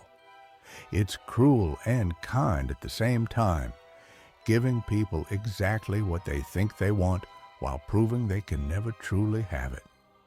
Here's the thing though, while the Mirror of Erased reveals desires, there's another magical object at Hogwarts that creates bonds so strong they can literally kill you if broken. The stakes get much higher when promises become magic has rules, even when it comes to promises. The unbreakable vow stands as one of the most terrifying pieces of magic in the wizarding world, and honestly, it makes signing a mortgage look like child's play. Picture a promise so binding that breaking it literally kills you. That's not metaphorical death from embarrassment when you bail on dinner plans. We're talking actual, instantaneous, drop-dead consequences. The unbreakable vow takes keeping your word to an extreme that would make even the most honest person think twice. The magic itself requires 3 people, 2 to make the vow and 1 to act as the binder. Golden flames emerge from their joined hands, wrapping around their wrists like magical handcuffs that can never be removed. It's beautiful and terrifying at the same time, which pretty much sums up most powerful magic. Snape found himself trapped in one of these vows, thanks to Narcissa Malfoy's desperation. She was basically playing magical Russian roulette with his life, asking him to protect Draco during his impossible mission to kill Dumbledore. The kicker? If Draco failed, Snape had to finish the job himself. Talk about being stuck between a rock and a hard place, except the rock is murder and the hard place is death. What makes this vow particularly brutal is how it revealed Snape's impossible position. He loved Lily Potter, hated James, served Dumbledore, and was trusted by Voldemort. The man was juggling loyalties like a circus performer, and the unbreakable vow just added another flaming torch to his act. The vow also shows how desperation can drive people to extreme measures. Narcissa wasn't thinking about the long-term consequences when she cornered Snape. She was a mother terrified for her son's life, willing to bind another person's fate to her child's survival. Maternal instincts in the wizarding world are apparently just as fierce as in the Muggle world, except with more deadly magical contracts involved. But here's what's fascinating about the unbreakable vow. It doesn't just bind you to the letter of the promise. It binds you to the spirit of it. You can't lawyer your way out with technicalities or clever wordplay. The magic knows what you truly meant when you made that vow. No loopholes, no escape clauses, no "I had my fingers crossed" defenses.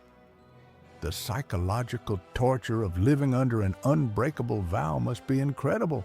Every day knowing that one wrong move, one moment of weakness or change of heart means instant death. It's like having a sword hanging over your head, except the sword is invisible and follows you everywhere. Most wizards avoid unbreakable vows entirely, which shows remarkable common sense for a community that thinks Quidditch is a safe sport. They understand that some promises are too dangerous to make magically binding. Yet sometimes, the most dangerous magical bonds reveal the deepest truths about who we really are. And speaking of revealing truths, some of the most profound insights in the wizarding world come from the most unexpected source. You know what's fascinating about Beetle the Bard? Most wizards treat his stories like bedtime tales for kids.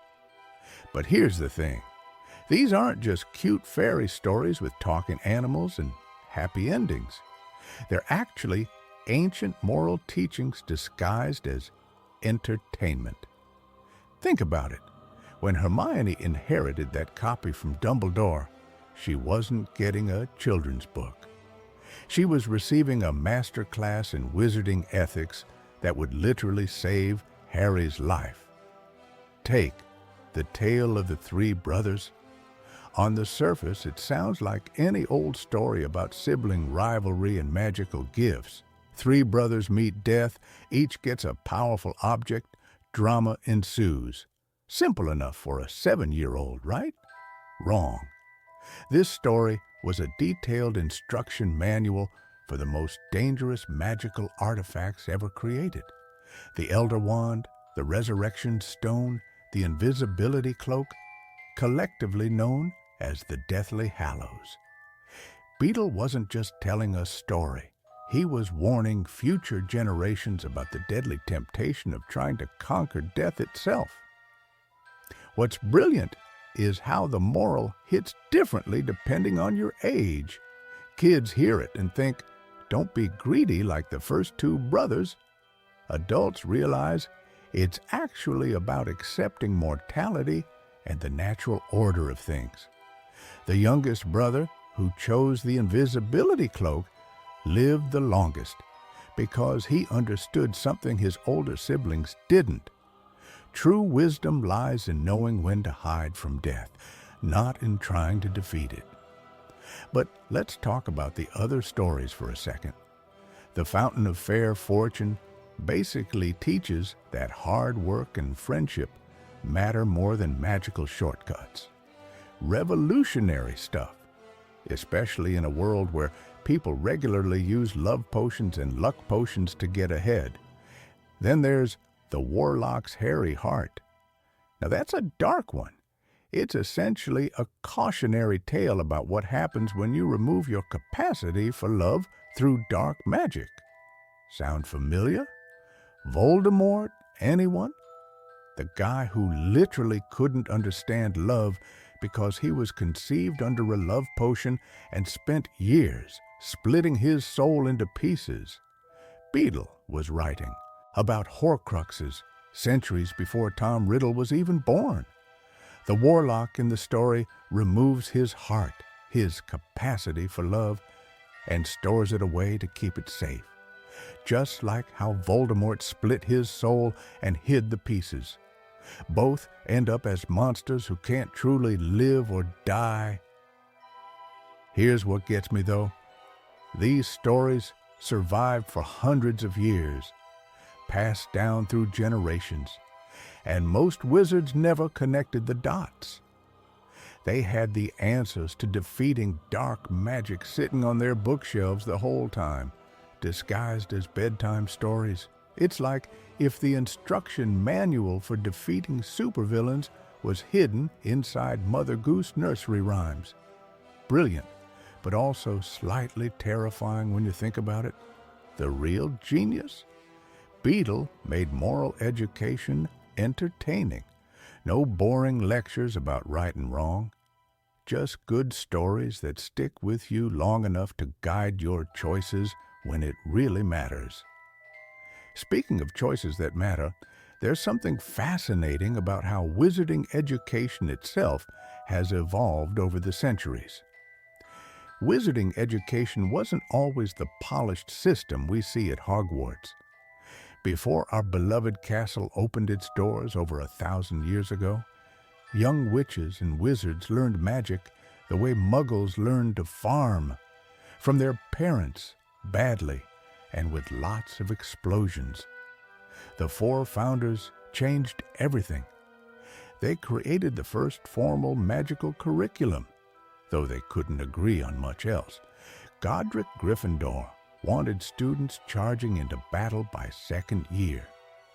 Helga Hufflepuff preferred teaching practical spells like how to make your cauldron self-stirring. Smart woman, really. Meanwhile, Rowena Ravenclaw designed lessons so complex that students needed 3 years just to understand the syllabus. And Salazar Slytherin? Well, his idea of career counseling was teaching students how to talk to snakes. Here's what's fascinating, though. The house system wasn't just about sorting personalities. It was educational philosophy in action. Each founder believed their teaching method produced the best wizards. Think about it. Gryffindor's hands-on approach created auras and dragon tamers. Hufflepuff's methodical instruction built the backbone of magical society. The healers, the agricultural specialists, the ones who actually keep things running. Ravenclaw's theoretical focus produced the researchers and inventors who pushed magical boundaries. Even Slytherin's ambition-driven curriculum created powerful leaders, though admittedly some went a bit power-mad. But here's where it gets really interesting. The curriculum itself evolved based on what the wizarding world needed. During the Goblin Rebellions, defense against the dark arts became mandatory. When the Statute of Secrecy was established in 1692, Muggle studies suddenly appeared on the schedule. Makes sense, right? You can't hide from Muggles if you don't understand them. The competition between schools shaped everything, too. Durmstrang's emphasis on the dark arts forced Hogwarts to strengthen its defense curriculum. Beauxbaton's focus on elegance and refinement made Hogwarts add etiquette classes, though those were quietly dropped after a few decades. Apparently, teaching teenagers proper wand placement during formal dinners resulted in more food fights than anyone anticipated. Then there's the professor problem. Finding qualified teachers for magical subjects isn't like hiring a math teacher. Where do you find someone qualified to teach transfiguration? The pool of candidates is tiny, and half of them are probably off doing something more exciting than grading essays on turning teacups into tortoises. This shortage explains some of Hogwarts' more questionable hiring decisions. Gilderoy Lockhart got the job because literally no one else applied. The defense against the dark arts curse made that position a revolving door of increasingly desperate choices. One year, you get a competent werewolf. The next year, you're stuck with someone who thinks stuttering equals teaching methodology. The real innovation was the Hogwarts library system. Madame Pince's predecessors created the first magical research facility, complete with books that could update themselves as new discoveries emerged. Revolutionary stuff, though they probably didn't anticipate students would try to date the books. Education shapes society, and wizarding schools created the foundation for everything that followed. From the way magical careers developed to how different communities interacted, it all traces back to those early classroom decisions. Speaking of lasting impacts, one wizard's educational philosophy would echo through centuries, creating ripples that touched every corner of the magical world. Albus Dumbledore wasn't just a headmaster who happened to like lemon drops and had questionable taste in socks. He was basically the wizarding world's equivalent of that one teacher who somehow knew everything about everyone, except his reach extended far beyond detention slips and homework assignments. The man lived for 115 years. That's more than enough time to accumulate secrets that would make the Department of Mysteries jealous. But here's what makes Dumbledore fascinating. He wasn't born wise. He was born brilliant, which is entirely different and infinitely more dangerous. Young Albus was essentially a magical prodigy with a god complex. Fresh out of Hogwarts, he befriended a dark wizard named Grindelwald and actually helped plan the subjugation of Muggles for the greater good. Makes you wonder if Voldemort got his motivational slogans from recycled ideas, doesn't it? Then tragedy struck. During a three-way duel between Albus, his brother Aberforth, and Grindelwald, someone's spell killed their sister Ariana. Nobody knew whose spell did it. That uncertainty haunted Dumbledore for decades, transforming him from an ambitious young wizard into someone who understood. That power corrupts, especially when you're talented enough to justify anything. This is why Dumbledore never sought positions of power despite being offered Minister of Magic multiple times. He knew himself too well. The man who could have ruled the wizarding world chose instead to teach children and tend to a school. Talk about character development. But let's address the elephant in the room, or should I say, the Horcrux in the headmaster's office. Dumbledore's relationship with Harry was complicated. He withheld crucial information, manipulated situations, and basically raised Harry like a lamb for slaughter while genuinely caring about him. That's some next-level emotional complexity right there. His teaching methods were unconventional too. Instead of simply telling Harry about Voldemort's past, he showed him memories in the pensive. Rather than explaining why Harry needed to die, he let Harry figure it out himself. Dumbledore understood that wisdom couldn't be taught. It had to be earned through experience and choice. The phoenix feather in Harry's wand came from Fawkes, Dumbledore's phoenix.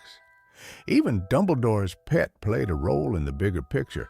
That's the kind of long-term planning that makes Hermione's time-turner scheduling look like child's play. Here's something most people miss.